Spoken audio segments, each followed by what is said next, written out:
所有 IBT 数位建筑杂志的观众朋友，大家好，我是李黛云黛黛。今天带大家来看这个非常神奇的建筑物，相信大家都不陌生，那就是台北表演艺术中心。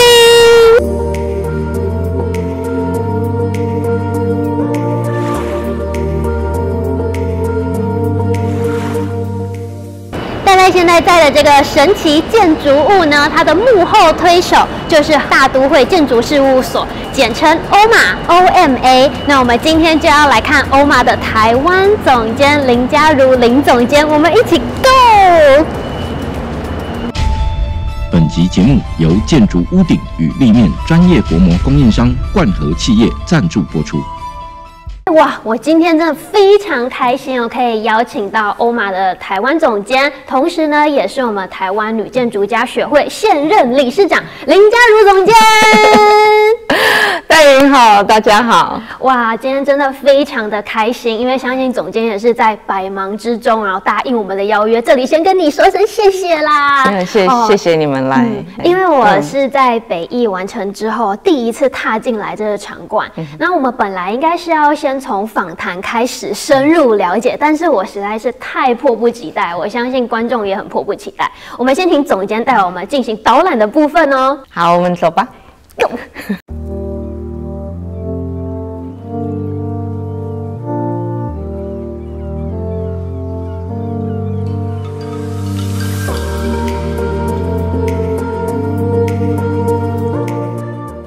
总监，其实我知道有蛮多媒体已经采访过北艺，但因为我们今天是特别邀请到您嘛，那你可不可以跟我讲一下，你觉得这个建筑啊，你觉得最有特色、特别的地方在哪里 ？OK， 其实我想应该大部分的人讲到北艺都会先讲到那颗蛋，对，那颗球。我们现在就在蛋里面。哇！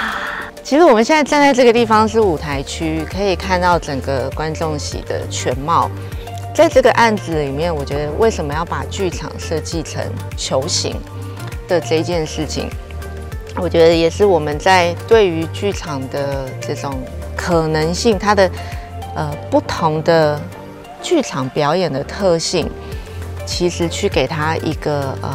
prototype， 我们叫原型，然后原型其实就是一种原型啊。但是我们现在在这个空间里面啊，那这圆形的空间它最特别的就是说，第一个它不是只有平面是圆形的，它连高度立体的都是圆形的，所以这个包厢有800席的座位，但是它最远的一个观众席在那个第3层包厢到舞台的这个距离只有21米，距离是现场表演最重要的一个要控制的一个这个我们讲的这个物理条件，因为我们人没办法被放大。我们在表演的时候，我跟你讲话，我就是这么大，我的脸就是这么大，所以我所有的肢体语言、动作、张力这一些，要能够被坐在现场的观众理解，他们第一个要够近，所以他要创造某一种的亲密感 （intimacy）。然后大家在这2个小时里面，跟舞台上的演员有一种非常深入的这种直接面对面的这种能量的一种交换。所以我们现在大家可以想象，就是说，如果你今天是演员，你站在这个舞台上，你在做表演的时候，800席观众最远的那一个人，他是可以清楚看你的脸部表情跟肢体动作，同时大家之间其实也坐得比较近。所以你在底下的观众，你是可以听到旁边的人好像怎么某一个桥段他开始有点啜泣了，或者是你会听到他大笑，然后你也觉得好好笑，大家就笑成一团。所以这个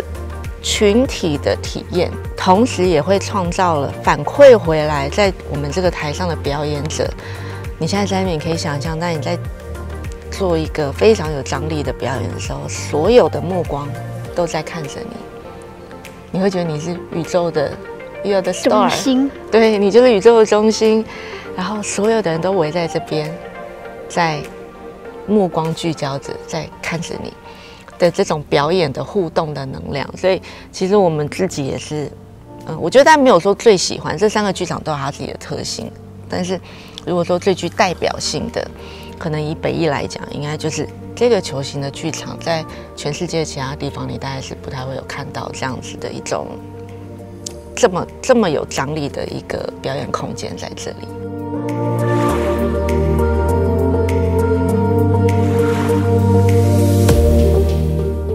大家都知道圆形就是它距离中心点那个半径都是一样的，那就会有一种聚焦的方式，好像你很自然的会，不管每一个位置的人的视线的专注力，就是会落在这个舞台上。那我觉得声音是不是也有特别的？因为我觉得在这里讲话，我好像就觉得自己的声音非常的洪亮。对，其实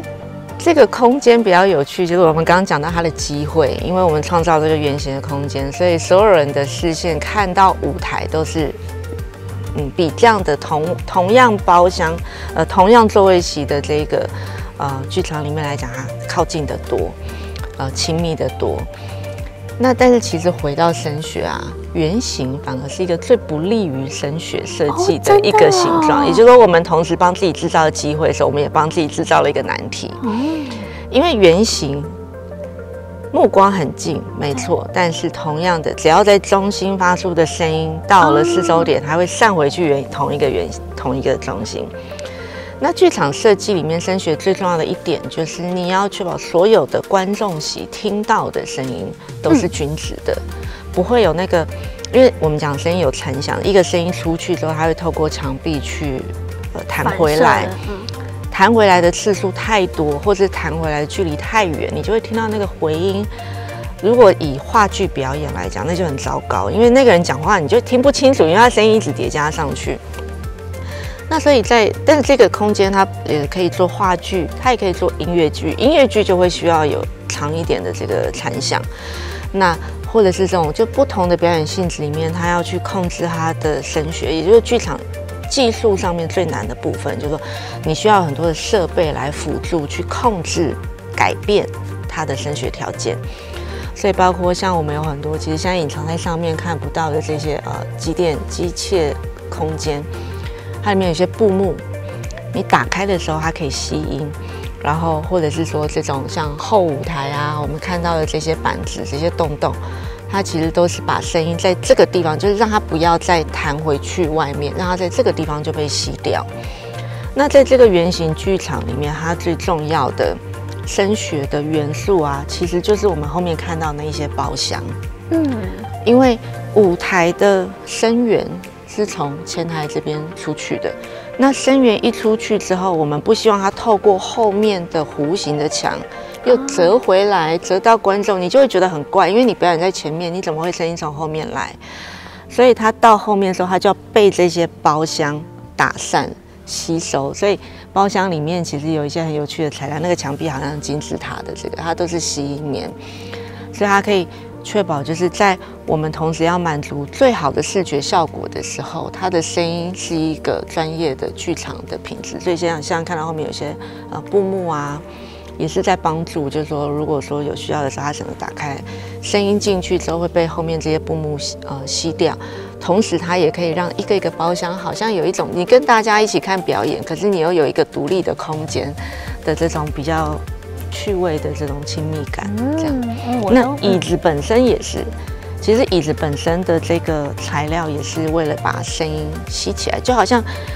剧场里面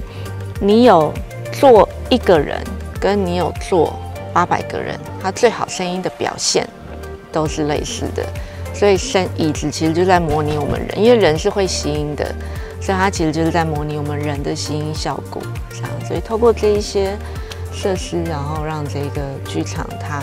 的声音本身是干净的，残响可以控制的，然后又可以感觉有一个整体的这种效果。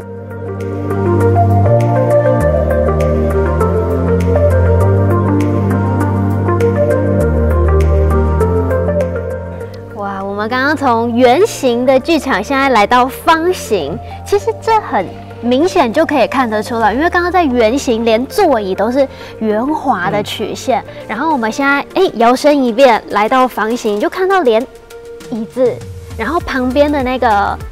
设计真的就是开始变得很有线条，都是直角的感觉耶。对，那方形作为剧场表演里面，它最特别的地方就是，它其实是一个实验剧场的一种原型，就是说，我们一般看到的所谓的实验剧场，我们叫 black box 黑盒子剧场。它做一个盒子，它最大的特色就是，如果像我们可以往上看啊，我们有一层的我们叫 technical grid 的这个工作层，也就是说，它没有固定某一个地方是舞台区，然后特别高有一个 fly tower， 反而是它所有的空间里面，全部都可以挂灯具，都可以挂布景，都可以做它所有需要的这些设备上面的悬吊。让这一个空间里面就已经没有一个固定叫这里是舞台，这里是座位，所以这一个空间它做一个盒子的边界，它可以有单边舞台、双边舞台、环绕舞台的这种各种不同的这种实验性，甚至是说椅子。其实我们现在看到这个椅子啊，它很像是一个抽屉，它的椅背可以直接收合推起来，就消失，它就可以变成舞台的一部分。它可以整个好像一个抽屉一样，我们可以把它我可以收起来，我可以来试验一下。这个我好像也有在其他地方，就是那种实验性剧场，特别会看到这样子的。一般的实验性剧场就是用板凳，但是这一个它就很像是一个小的平板然后它可以整个把它推进去。然后这一连串的这个椅子又可以全部收起来，然后放到后面的那个空间去做收纳，所以这空间可以完全没有椅子，全部都是空场。它让这个空间就有很多变化，很多灵活的运用。像之前有一场表演，就会是有这个演员跟观众全部都站在台上，然后再做一种互动式的这种表演。那所以作为一个盒子的剧场，它最大的优势就是它的空间是不受限的。那所以导演可以自由的想象，他要怎么样用这一个空间里面创造一种很特别的这种戏剧体验。那但是刚刚有提到说，它的原型叫黑盒子，那可能就会有人说，为什么这个地方不是黑的？它是蓝的。现在我们进来看啊，这个空间大概其实它从300人到800人都可以。它最大可以容纳800人，一般的黑盒子剧场只有200人，所以空间比这个小得多。所以你有点像是进一个小小的盒子里面，然后很多的椅子就是板凳，大家就是很随性的坐在地面上或者坐在板凳上。但是这个空间呢，它已经到800人。我们如果想象我们进到这个空间来，它现在全部都是黑色的，你会觉得很 depressing。很有压迫性，而且它大到它已经不能够没有个性。对，所以我们当时在想的就是我们要怎么平衡这两件事。一是因为座椅会变换，舞台会变换，所以你不要背景太抢戏，你不能这边镶个金边啊，那边画一挂红布幕，人家表演的时候就很出戏。那但是你又不希望创造一个他表演开始前他进到一个全部都是黑色的，然后完全没有特性的一个超大的盒子里面。那所以在这两个之间的平衡，我们最后找到的其实是这个深蓝色的颜色，因为其实蓝色是一个吸光的射频，像剧场用的很多工作灯啊，我们如果旁边看的话，其实都是蓝灯。也就是蓝色的这一件事情，当它在极暗的条件下，它会吸光，把它自己变成黑色。所以在表演开始的时候，当光都关起来的时候，这个就是一个全黑的剧场，它就是一个黑盒子剧场。但是在观众入场进来的时候，它事实上还是可以体验一下这个空间，包括这些材料的趣味性啊，跟你看到这个技术网架上面有一些被布置的这种他想要让你被看到的东西是什么，然后在表演开始灯暗掉的时候，然后背景全部消失的这种迷幻的状况。对对，而且像这一个我们叫蓝盒子剧场，它自己作为一个方形的剧场，它往百灵高中这边凸出来嘛。可是如果现在看到的舞台后方的这一道墙啊，它其实这道墙可以完全消失，然后全部移开之后，我们对面的就是大剧院，所以这2个剧场可以合并呢，成为一个70几米长的舞台的一个超大型的表演空间，是超大耶。对，可是这个概念就很像是我们在吃那种什么麻辣锅、鸳鸯锅嘛，就是你平常有2个不同的口味，可是你把那个板子抽掉了，它就混成一锅了。哇，对，这种很夜市给我们的启发，对。哦，这个概念超酷的，而且真的是你不讲我也不知道，因为通常不会有这么大的舞台，所以这里也有点像是突破了舞台的限界，去创造一个更大的场域，可以容纳更多的灵感、更多的想法、更多的创造方式。对，它有点像是1年1次的盛会，就是如果有一些导演他想要做这种非常极端的大尺寸的大尺度的这种表演，可是如果你一般来讲，你设计一个这么大的空间，其实正规的表演是用不到的，就又很可惜。对，光是你走路都不知道要走多久了。对，所以就是让它平常是2个独立使用的这个正规的剧场，一个实验性的一个大剧院，但是在每年可能有1次或2次，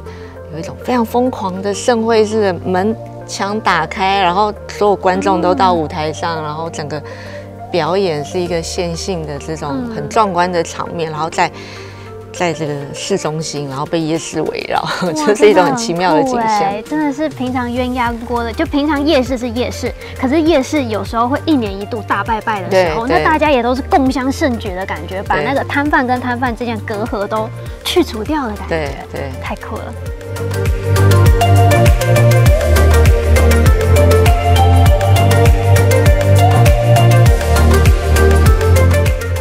现在呢，我们看到是第3个剧场。其实我们现在站的这一个所谓的第3个圆形剧场 prototype， 就是这个是一个非常标准型的镜框式的剧场。所以我们现在站在舞台上，那观众坐在那个地方，其实就是这里有一个幕，它打开，然后我们在这边做表演。但通常观众看到舞台，以为舞台这么大了，因为它有时候有布景，但其实我们还有左右舞台、后舞台。还有上这么高的一个 fly tower， 让布景整个可以飞上去消失，跟这一个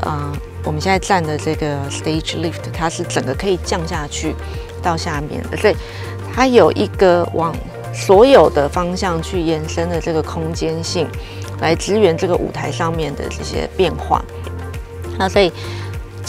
所以观众就是透过这个镜框看着这个舞台，但他们其实不一定会理解到这个舞台旁边其实有这么多的这个服务的空间。然后，但是在这一个观众席的安排上面呢，大家就要注意3个特点，一个是说一样的距离不能太远。尤其这一个厅有1500席，其实1500席是一个非常大量的一个观众的数量，所以它是那种大型的 touring 的这种表演团体，他们巡回演出的时候，他就是需要卖这么多票来撑起他的巡回演出的这个花费。那但是当你数量一多1500席之后，你要考虑就是那最后一排的观众要看什么？他是要看到一个黑点在台上跑而已吗？还是我们怎么样能够让最便宜的票价的观众都可以看到这个所谓的演员在舞台上创造的张力跟他的肢体表情？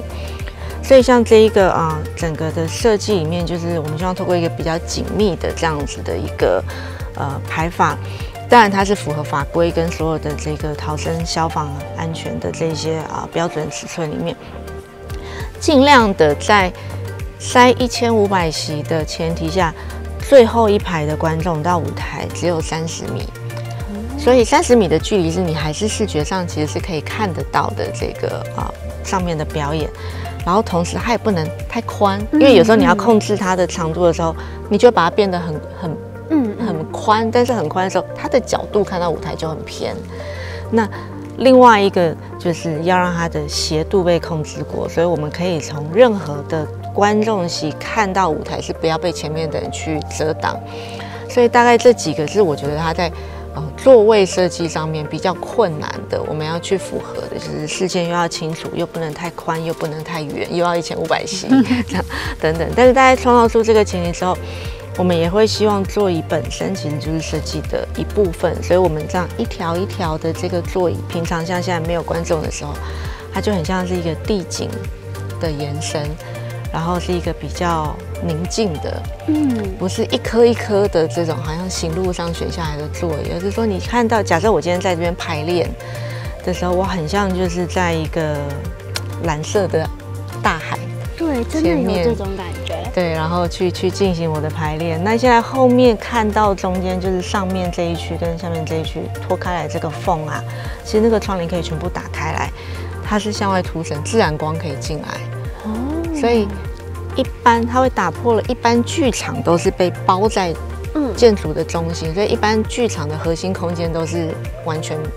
没有这个采光的。对。但是因为我们刚刚说我们这个剧场是翻出去的，所以它对外就是直接可以看到外面。所以中场休息的时候，观众也可以走出去，然后看一下我们旁边有剑潭山的美景啊、圆山大饭店啊、台北市夜景，这样让它跟内跟外创造一个很有趣的反差。我们其实还有另外一个观众的体验，藏在它的这个后场，就是在舞台的后舞台这个区域啊。我们现在可以看到这个斜斜的这个窗户，它就是公共参观动线的一个局部，所以观众没有要买票，还没决定要看什么表演的，还在好奇、还在窥探的这个状况的观众，他都可以从1楼透过这个公共参观动线，它是一个完全独立的动线。进来之后，在公共参观动线里面，他可以看到像这个区域，他就可以透过这个窗户看到后舞台发生什么事情，所以他不一定知道前面在干嘛，可是他会觉得，后舞台好像有一种反映了前面的这种精彩的表演的一种背后的状况，然后在这样子的路径里面，包括他在往上面走，他也会看到真正的后场。然后他也会看到一些户外的区域，然后跟包括到这个办公室，然后还有排练室等等。所以透过这个公共参观动线，他其实都会看到局部的剧场这些不为人知的后台风光。可是它串起来之后，又很像是看了一场表演的这种不同的观众体验，是我们想要创造在这个建筑物里面的。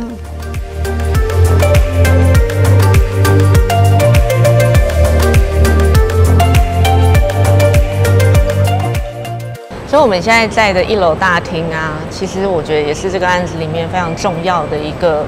设计概念，是一个公共场域。因为包括我们旁边很多很活力的夜市啊，然后剑潭捷运站又在对面，所以它其实会有很多人，不一定有特定目的的会到这个地方来。所以我们当时设计的时候，就是用一个很精简的方式，把3个剧场。把他们的剧场全部都集中在中间，然后观众席往外凸升，做一个很小的这个 footprint， 很小的量体，然后再把它抬高。所以抬高之后，就可以看到我们现在1楼的地面，这个地方现在虽然是一个看起来像是剧场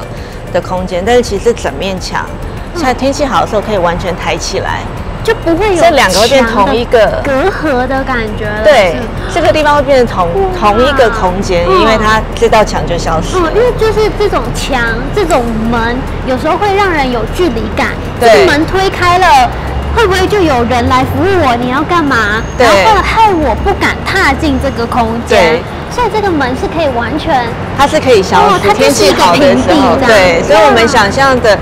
1楼跟2楼其实本来就是给一般民众，在我们讲 hang out，他可以在这里乘凉也好，跟朋友相约也好，就是生活的空间，不会因为这里变成一个剧场，然后就把空间吃掉了。没错，没错，你还是可以在这里跟朋友聊天，对，然后可以约在这边，对，它是 for everyone，那。包括刚刚我们有提到说，在还没有做好决定要去看表演的人，他事实上想要有一个体验，他就可以走这个橘色的公共参观动线。我们现在就是要进到参观回路了，很多观众朋友可能会看到我们刚刚已经脸泛橘光，就是因为我们这个回路就是橘色的。橘色这个颜色有什么特殊的意义吗？其实很多人会开玩笑说，是不是因为我们的公司在荷兰，所以我们用了他们国家的颜色橘色？其实主要是说颜色是我们这个案子里面设计的一个空间密码。我们都会让主要的 program 有一个颜色去指定引导，也就是说你看到这个橘色，你就知道你在公共空间的范围。公共动线范围，所以像这个动线下来，他们往下看，就可以看到剧场观众在入场，然后往旁边看，可以看到要往3个不同的剧场的观众，他们往3个方向去分流，可是你是 bypass 他们，你自己要进到你的一个神秘的小宇宙里面，就是一个完全漆黑的空间。所以这里真的像是第4个小剧场了耶。对，因为你也可以在这里获得不一样的剧场的体验。对。